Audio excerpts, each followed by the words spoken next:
All right, what's on the bench? It is a battery cover missing. That's what it is. Yes, it is. It is a power meter for fiber optics. So there's a connector here where you screw it on. I'm not sure all the connector types for fiber optics. This one has an even little key on it, a little key on it, flat on it, so you can only put it in one way. It was $8 as is.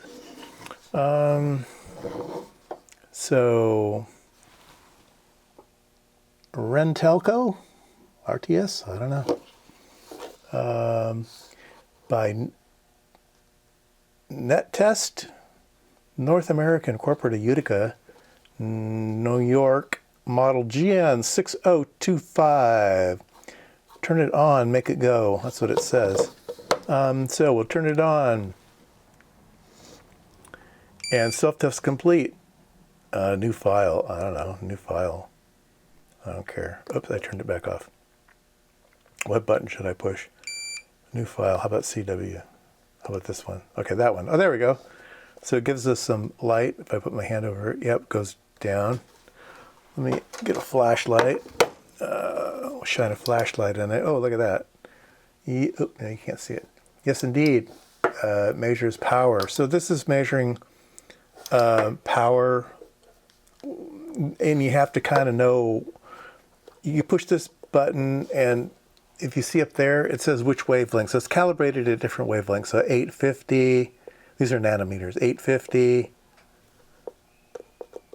and now it's not changing. Huh. CW, 850, backlight. Is there a backlight? Now it's not doing anything. Turn it off. Turn it back on. Self-test. There we go. Backlight. I don't know. Doesn't seem to be doing anything. It's got a little hourglass over there. Not sure what that's all about. Anyway, you push the buttons and it doesn't do anything. Maybe that's why it's only $8. Well, that's interesting. You hear that?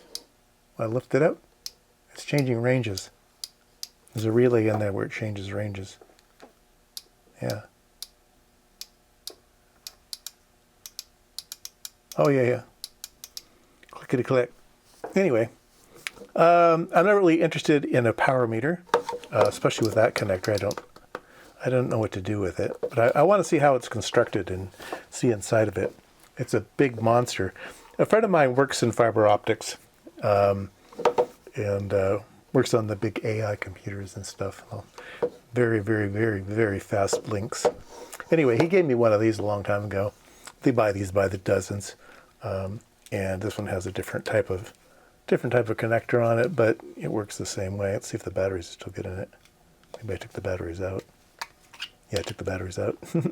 Anyway, they're interesting just for the sensor. They're like long wavelength sensors, so they're indium. They have indium and other things in them. Anyway, I did a video once on them. This one works from 850, 1300, 1310, 1490, 1550, 1625. Yeah, there's a bunch of different wavelengths, and it has to do with the fiber you're using, the glass. There are particular wavelengths that are, the glass is more transparent, and so they use different wavelengths for different types of fibers and stuff. But I thought we would at least look at this one, since it isn't working anyway. Let's take the batteries out. That's an easy way. It's surprisingly heavy, so it doesn't surprise. Yeah. Anyway, let's take it apart. We need to take off our Cal sticker. There we go. Aha. Okay. Oh, look at that. Ooh. It's got some big batteries in it. That's interesting. What are those batteries in the back for? Interesting. These look like they're rechargeables. They look like they're crusty too. Very crusty. Anyway, let's get the get the screws out here. Yeah, there's a front panel thing. And look at that, even a prom. What kind of part is this? I'm not familiar with that micro. Maybe it's, I'm assuming it's a micro, but maybe it's the, no, it's got to be a micro. SAFC 517ALM from Infineon. Interesting. But look at these batteries. That's really 14 to 16 hours and 120 milliamps. And I guess you could charge the battery with that thing there. So I guess you get to use it either way. You can either do it this way if your batteries are dead, or do it this way. I don't know. Strange batteries, though. That's interesting. That's worth the teardown right there, just to see these weird batteries. Sanyo batteries, made in Japan. Yeah, bizarre. And there's a little header here that is just kind of there. Looks like some kind of like production test thing. Oh, wait a minute. You charge here. Oh, and that one's kind of broken. So you charge with here. And what is that one? Maybe, I don't know. I don't know. Looks like there's a little beeper here. An LT1178, we can look that one up. And an LTC 133, I can't read it, too small. Too small, oh man. LTC 1337. All right, let's see what else is in here.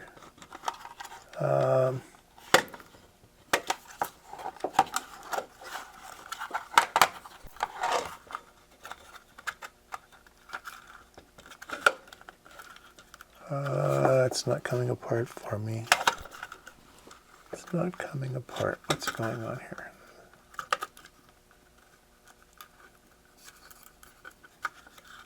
Are these soldered together?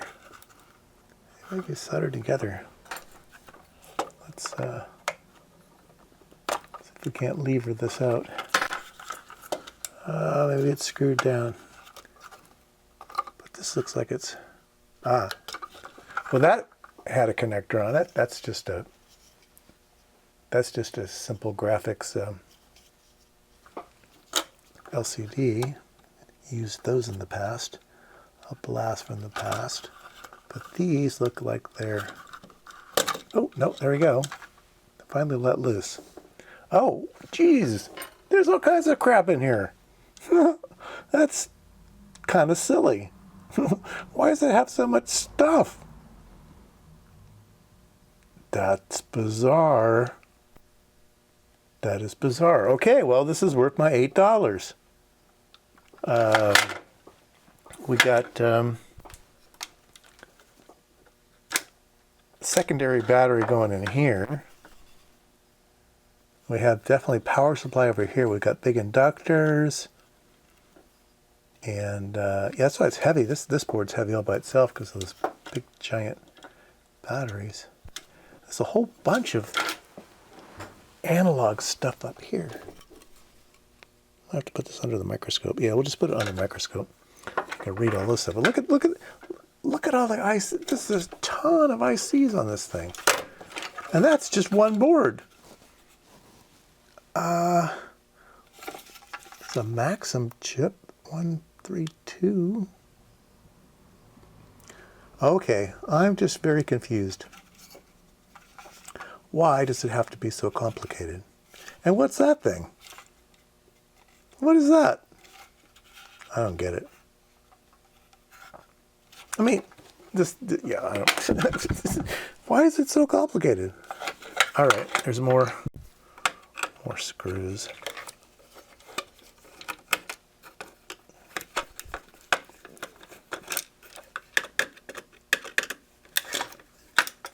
This is like more complicated than other products that are built that do a whole lot more than this. So I don't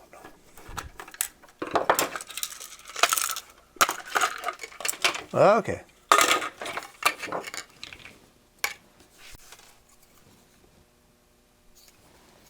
Now I'm sure this sensor is probably worth way more than $8. So, but it's got this cool little doohickey on it. It might just be a ferrite bead. It just might be a ferrite bead.